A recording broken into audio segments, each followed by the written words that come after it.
안녕하십니까. CEO 랭킹 뉴스의 김수정 기자입니다.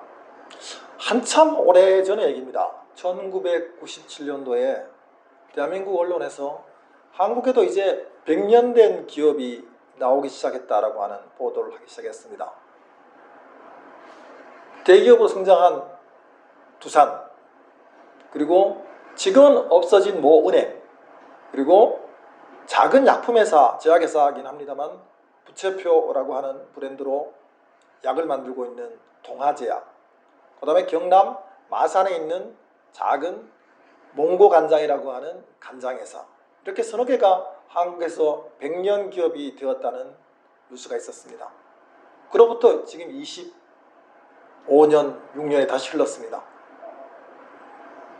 우리가 흔히 기업이라고 하면 우리 집 앞에 있는 중국집, 짜장면집은 200년 됐다라고 할 수도 있고, 우리 집 앞에 있는 작은 토목회사는 300년 됐다라고 할 수도 있습니다.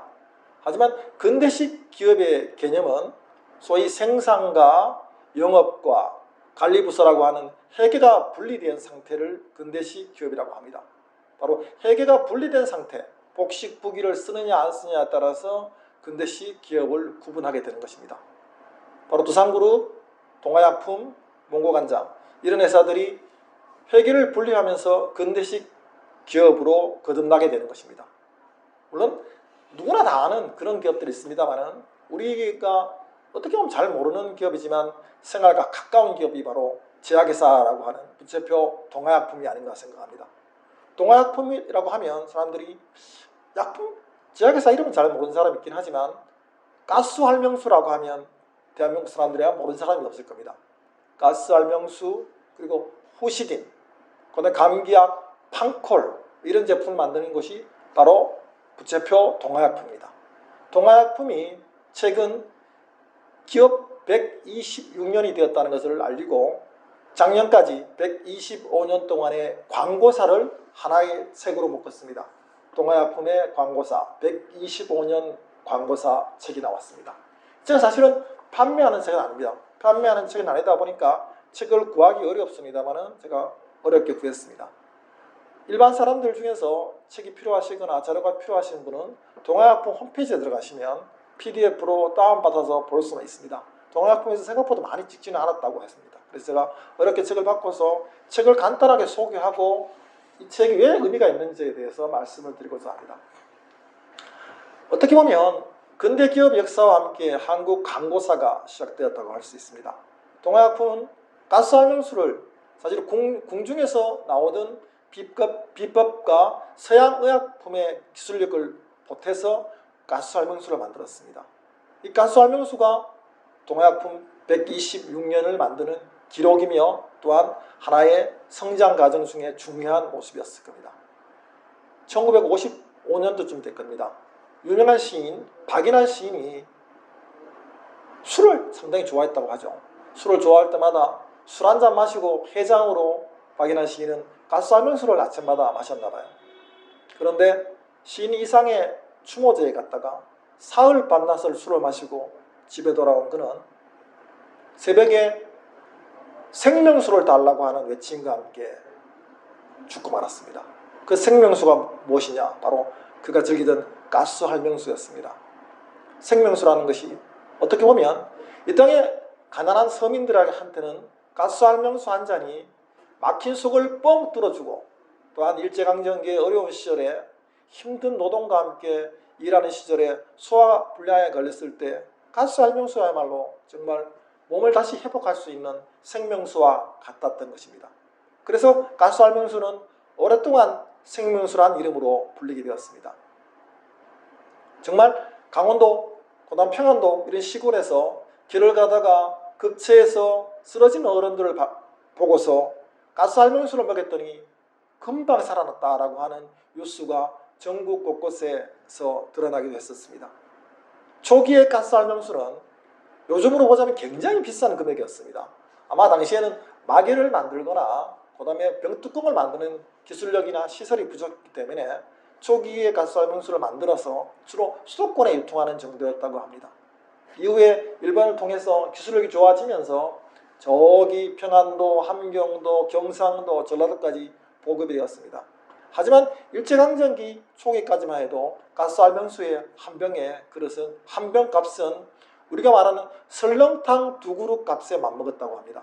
요즘으로 보자면 설렁탕 한 그릇이 10,000원 정도 하니까 아마 20,000원 정도 했다라고 보시면 됩니다. 그만큼 일반 사람들이 먹기는 쉽지 않았습니다. 하지만 가정의 비상상비약으로 어느 집에나 한두 병 정도는 가지고 있어야 될 정도로 아주 소중한 약이었습니다. 저도 한때는 소화가 안 될 때는 가스 알명수를 박스로 사서 늘 집에 보관하고 소화가 안 될 때 한 병씩 마시곤 했습니다. 또한 아이들이 다치고 흠집이 나고 했을 때 바르던 후시딘, 저도 집에도 늘 후시딘 바르고 있습니다. 각종 감기약이나 소화제 혹은 모기약 이런 것들도 의미가 있는 그런 약들입니다. 저는 개인적으로 이 동화약품을 굉장히 좋은 민족기업이라고 생각하고 있습니다. 왜 민족기업이라고 생각하냐?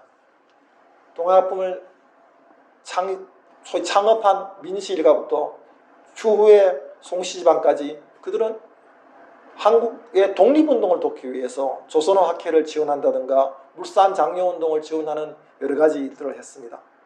아까 말씀드린 100년 된 기업 중에 하나인 두산그룹도 독립운동에 굉장히 많이 도움을 주었습니다.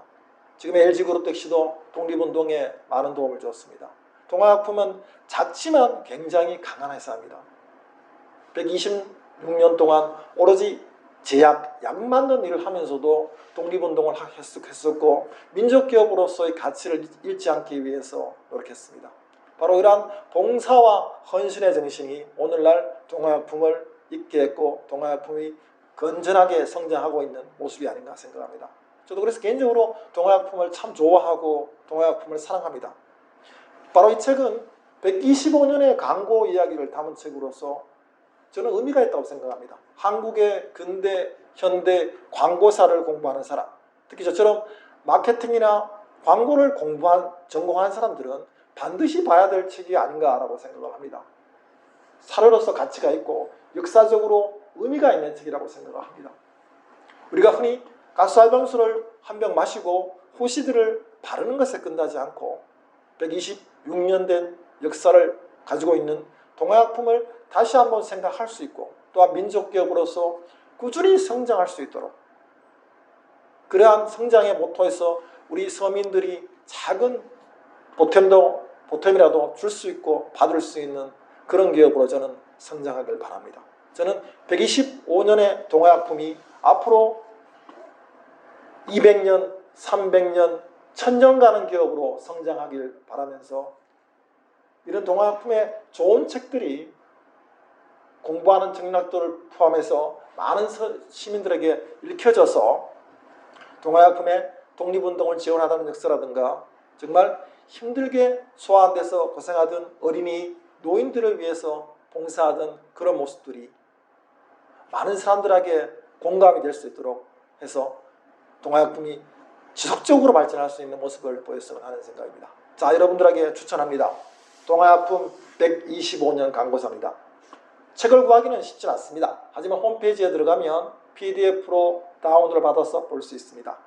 특히 광고사나 의학사 혹은 마케팅을 전공하시는 분들은 사료적 가치가 있으니 반드시 봐주시기 바랍니다.